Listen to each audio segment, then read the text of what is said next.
ზოგიერთი სიზმარი მოგონებას გავს.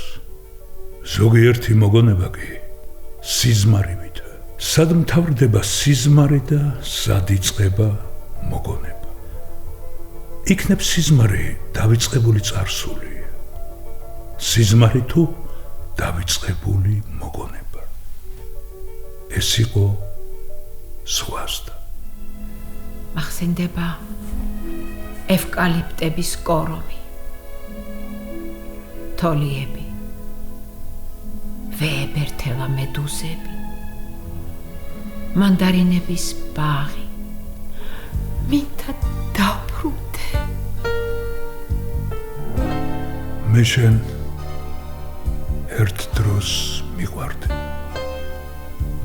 მეც მჯეროდა თქვენი სიყვარულის. შენ საუკეთესო მარგარიტა იყავი. შენ კი საუკეთესო რიჩარდი.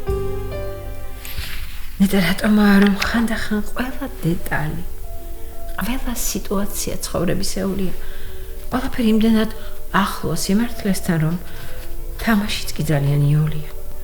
ეს იმიტომ რომ იმათთვისაც იყოს გასაგები. ვისთვის? თავარია შესაფერისი ფინალი, happy end.